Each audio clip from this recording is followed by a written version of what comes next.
네, 정부가 일선 학교들에 대한 수년간의 감사 결과를 발표하면서 비리 사례들을 실명으로 공개했습니다. 문제가 있는 학교의 명단을 찾는 것보다 문제 없는 곳을 찾는 게 더 어려울 정도로 만연해 있었습니다. 서병립 기자의 보도입니다. 전국의 초중고교 가운데 19은 잘못이 있었습니다. 2015년 이후 시도교육청의 감사 결과 문제가 없는 학교는 전체의 8%에 그쳤습니다. 지적사항은 3만 건이 넘습니다.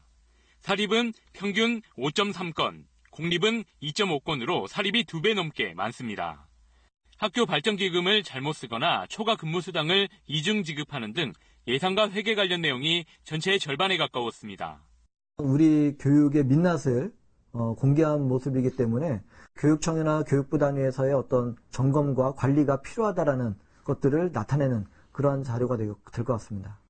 학교생활기록부와 학생평가에 대한 잘못도 4천 건이 넘었습니다. 출결 관리를 제대로 하지 않은 사례가 800건 가깝게, 출제를 부적정하게 한 사례가 500건 넘게 적발됐습니다. 학생부 종합기록이 제 역할을 하기 위해서는 일단은 우리 사회가 신뢰를 갖는 사회가 돼야 되는 것이고, 감사 결과를 실명 공개한 정부는 비리를 막을 대책도 내놨습니다. 학생평가에서 비위를 저지르면 정원을 줄이고 모집을 정지시키는 행정처분을 할 수 있게 법을 개정하기로 했습니다. 학생이 작성한 내용을 그대로 기재하는 이른바 학생부 셀프 기재를 막기 위해 집중 점검을 벌이고 평가도 철저히 관리하기로 했습니다. 출제부터 보관 그리고 시행 채점 단계까지 저희들이 엄밀하게 체크리스트를 만들어가지고 사고가 일어나지 않도록 하겠습니다.